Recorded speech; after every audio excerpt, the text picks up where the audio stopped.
Two, pile 1, pile 2। তাড়াতাড়ি একটা pile select করো, আমি তোমার পার্টনারের কারেন্ট ফিলিংস দেখবো। যারা পাইল 1 সিলেক্ট করেছো তাদের পার্টনারের current feelings. Pile 1, first card the lovers. তাদের পার্টনার প্রচণ্ড একটা সোল কানেকশন ফিল করছে। তোমার পার্টনার তোমার প্রতি একটা প্রচণ্ড সোল কানেকশন ফিল করছে, মানে এতটাই ভালোবাসা ফিল করছে, মনে হচ্ছে জীবনে এইরকম ভালোবাসা সে আর কোনোদিনও বাঁচতে পারেনি কাউকে, আগেও বাসেনি বা ভবিষ্যতেও পারবে কিনা সে চিন্তা করছে। মানে সম্ভবই নয়, এতটাই সে তোমাকে মিস করছে এবং ভালোবাসে, সেটা মানে প্রকাশ করতে চাইছে না। কারণ তার এম্পারার কার্ড চলে এসছে, সে কিন্তু দেখাতে চাইছে না যে তোমাকে কতটা ভালোবাসে।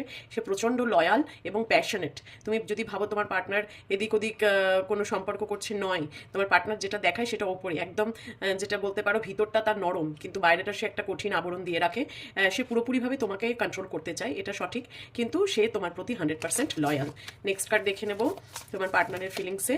7 অফ কাপস। তোমার পার্টনার কিন্তু এই মুহূর্তে ইলিউশনে ভুগছে, বিভিন্ন রকম চিন্তা ভাবনার মধ্যে দিয়ে যাচ্ছে, কোন পথে গেলে তোমার কাছে সহজে আসতে পারবে বা এই সিচুয়েশনটা কাটিয়ে উঠতে পারবে, সেই ডিসিশনটা সে নিতে পারছে না।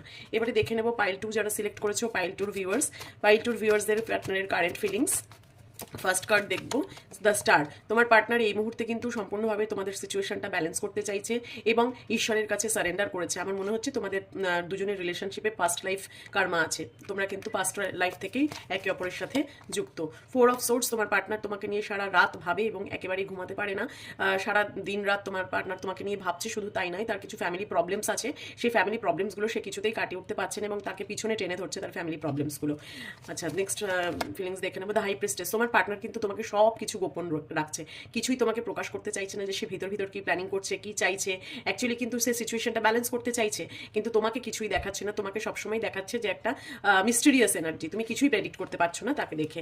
লাস্ট একটি কার্ড দেখে নেবো দ্য মুন। একদমই দেখেছো, দ্য হাই প্রিস্টেসের পর দ্য মুন এসছে। আমার মনে হচ্ছে তোমার পার্টনারের কিছু মায়ের তরফ থেকে কোনো একটা বাধা বা প্রতিবন্ধকতা আসছে, সেই জন্য সে এগোতে পারছে না। এবং তোমার পার্টনারের কিন্তু নার্ভের কোনো প্রবলেম হতে পারে, মুড সুইং হতে পারে, সকালে একরকম কথা বলছে, বিকালে আর একরকম কথা বলছে, ডিসিশন নিতে পারছে না এবং সবকিছু গোপন করতে চাইছে। তোমাকেও অ্যাকচুয়ালি দেখাতে চাইছে না ও অ্যাকচুয়ালি কি চায়। হ্যাঁ, পুরোটাই তোমার গোপন রেখে দিচ্ছে। কিন্তু এই মুহূর্তে তোমার পার্টনারের একটা মানে মুড ফ্লাকচুয়েশন হচ্ছে এবং খুব স্যাড ফেজে আছে, সেটা বোঝা যাচ্ছে।